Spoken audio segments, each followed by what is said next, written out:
we are at the Wellington County Archives and Museum, and we're going to go inside and check out the gallery show for the Elora Tarot Project, which has one of my paintings in it, which is the Star card.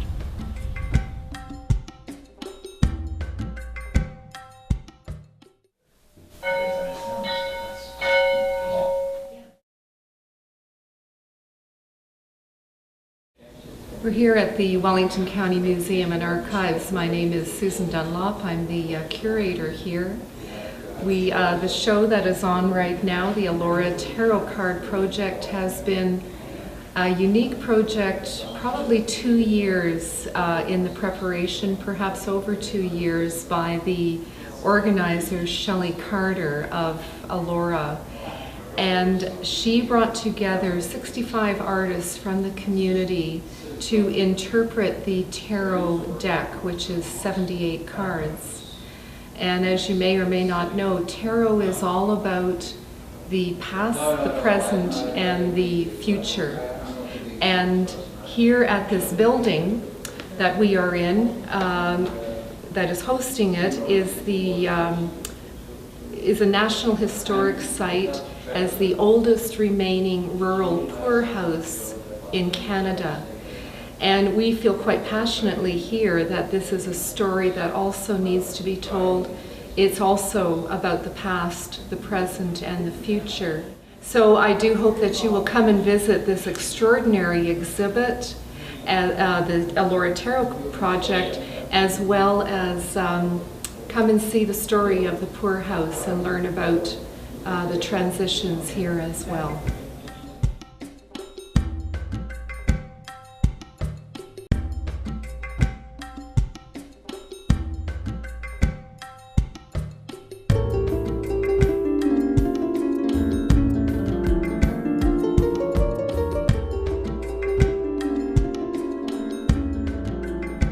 I'm Shelley Carter. I'm the coordinator of the Elora Tarot Project, which is showing here at the Wellington County Museum between September 13th and November 3rd, 2013.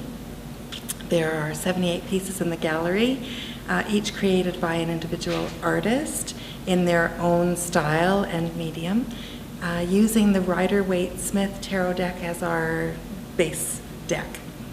So Daemon Rowanchilde has done the star and a gorgeous rendition of it. Daemon's a tattoo artist by day, and the style of his piece reflects that, I think, in the tiny work. And Daemon said he spent 300 hours on this piece. So the star is one of the luminary cards of the tarot deck, and is a brilliantly positive card. Suggests that someone's path is divinely guided. So if that comes up in a reading, it bodes very well for the whatever endeavors the person's involved in. So if you'd like to find out more about the Elora Tarot Project and the deck, please go to www.eloratarot.com, and there's pictures of the other images and ways to order the deck and where we'll be next. Thanks.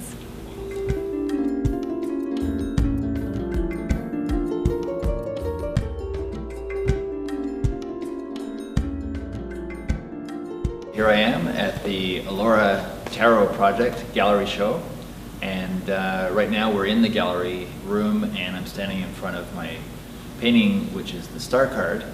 And as you can see, it's quite a different interpretation than you may be familiar with, those of you that have a familiarity with tarot cards. I'd like to just go into a little bit of background on how I came about being asked to do this card. It's really quite interesting. 30 years ago, when my wife Raven and I first got together, we had a certain focus on the Star card because of certain synchronicities in our relationship and our meetings and our beliefs and values and our spirituality. In fact, so significant that I did a painting of my wife holding the Star card. A lot of events in our life at that time, synchronicities, a lot of soul searching, a a lot of methods that we were using for going deeper within ourselves on theogenic voyages, shamanic voyages you might call them, to reach deep inside of ourselves to that deeper self, some might call the soul, and just bringing those things forth. 30 years later, I'm sitting in my tattoo studio, and a lovely lady, Shelley, who's very much into tarot cards, and she had decided to do a project where she got a group of artists, I think 65 tarot card paintings, all different artists, and she had mentioned to me that she had one card left open for an artist to choose, and that left me with the option of whether I would want to do this card. Now, the interesting synchronicity was it just happened to be the star card. I don't know. I just felt like this was something I needed to do for myself as well as for the show. I have a lot of symbols in here. There's 7 stars, 1 large star, the 8th. Many see that as sort of coinciding with the chakras, and tuning those chakras in, clearing oneself, emptying oneself, and tuning in with everything that makes us who we are, and accepting those things, good and bad. That's all part of the process.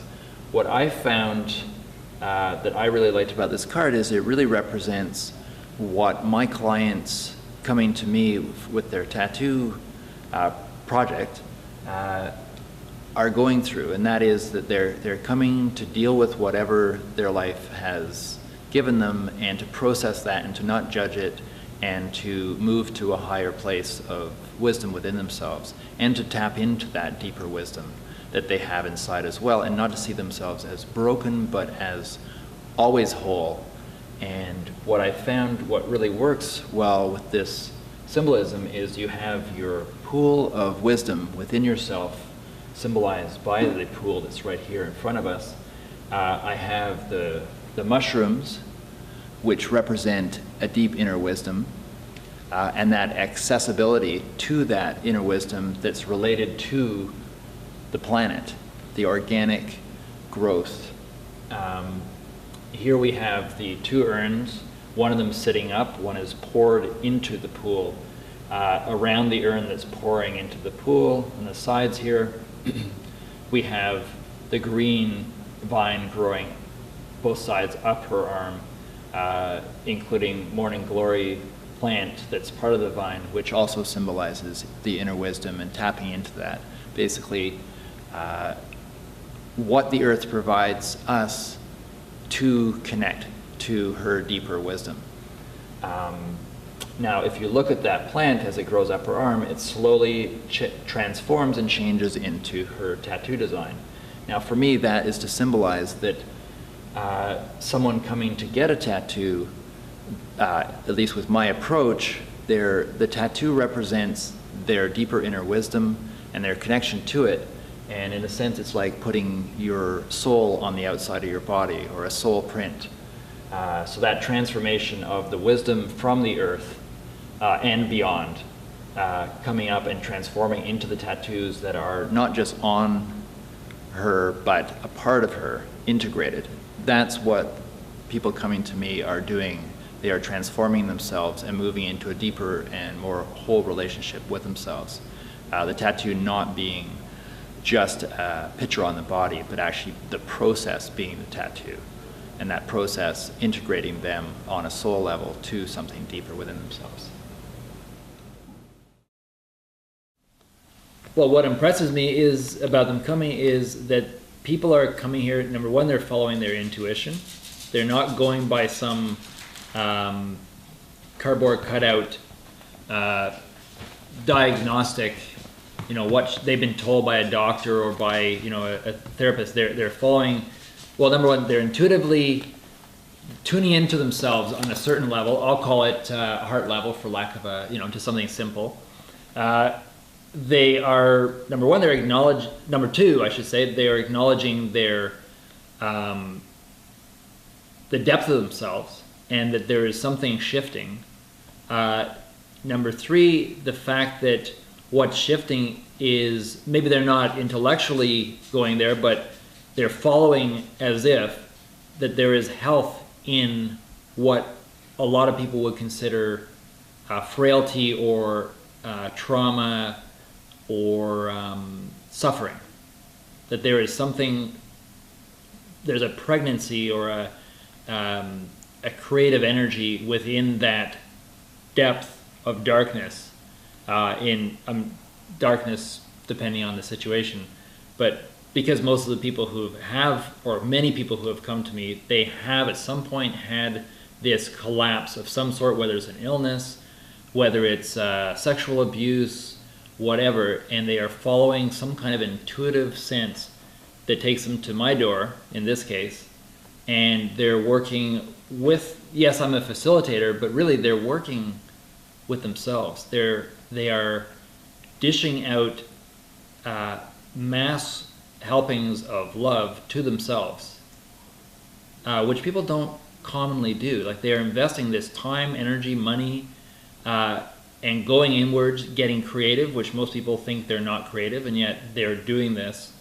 They're digging in deep, and they are moving through things. That blows me away. Like, I find that the most uplifting and encouraging thing in this day and age, with a lot of the daunting things about the environment and so on. This is one of the most encouraging things that gives me hope with humanity, is to see this process happening. What comes through my doors, because this is what I do. I can only comment on that. It's phenomenal. Well, I think this series is something to invite people to step into a deeper relationship with themselves, acknowledge some things that they might have already acknowledged, but they may not have been aware of, because it's a very radical approach to healing, and maybe even a radical definition of healing, compared to what a lot of people might think when the word is used.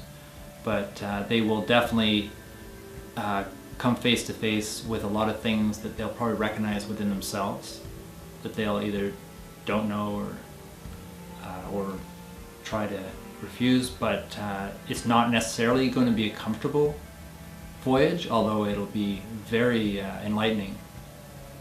But most of all, it's not going to be something that they can expect, but they will recognize within themselves.